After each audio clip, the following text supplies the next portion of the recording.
Family, let us analyze something deeper. Nobody seems to be talking about. Same players, different manager, different results. Manchester United under Carrick suddenly looks structured, confident, efficient. Under Ruben Amorim, same squad. Confusion, inconsistency, frustration.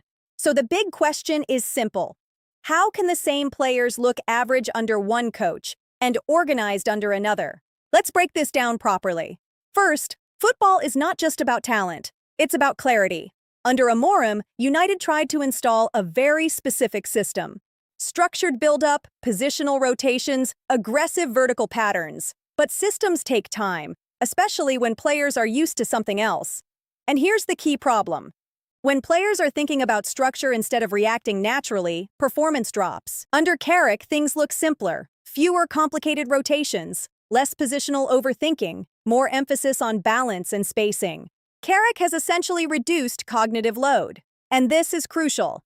Elite footballers perform best when they play instinctively. If you overload them with tactical layers too quickly, especially mid-season, execution becomes hesitant. Hesitation kills rhythm. So what are we actually seeing? We're seeing clarity over complexity. Second, dressing room psychology. When a new manager arrives like Amorim, there is pressure. Pressure to adapt. Pressure to implement identity quickly. But when results wobble early, confidence dips. And once confidence dips, even good tactical ideas look broken. Carrick's approach has been different. He hasn't tried to revolutionize. He has tried to stabilize. Stability creates trust. Third, role definition.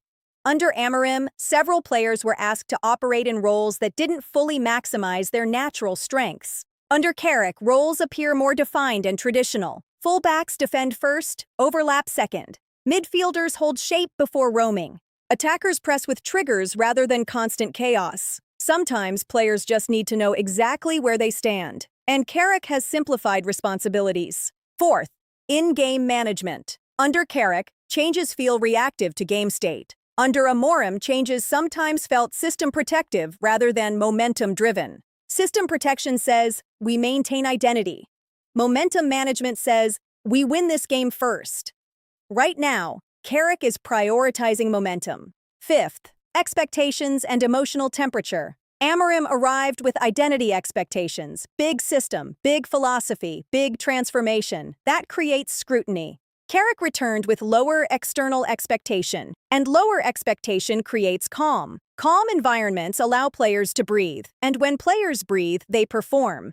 Now here's the important part. This doesn't automatically mean Carrick is the better long-term coach. It means timing matters. Amorim may be a better architect. Carrick right now is being a better mechanic. One builds a long-term structure, the other fixes what's immediately broken. And sometimes, football seasons are about immediate fixes, not blueprints. Another layer. Intensity versus control. Amorim's teams historically play aggressive vertical football. That demands physical synchronization. If conditioning isn't aligned yet, you see stretched transitions and vulnerability. Carrick's version right now looks slightly more controlled, less chaos in transitions, slightly deeper defensive line, more compact midfield distances. Compact teams concede fewer high-quality chances. That alone changes results. Now let's talk player comfort. Footballers are human. If a player feels uncertain about his role or position, performance tightens. Carrick appears to be offering reassurance and trust. You can see body language differences, more communication, more visible cohesion, fewer panicked clearances. Confidence changes small margins. Small margins decide matches. Now here's the big psychological twist. Sometimes, when a tactical project fails early, the squad subconsciously resists the method. Not intentionally, but emotionally. Results validate belief. Poor results erode it.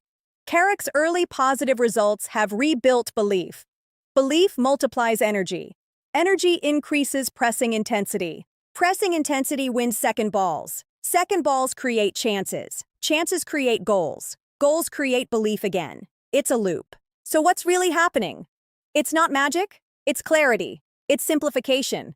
It's emotional reset. It's game state management. It's trust. And most importantly, it's momentum.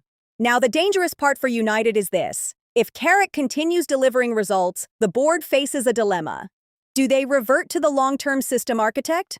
Or do they reward the stabilizer who restored control? And that becomes political as much as tactical.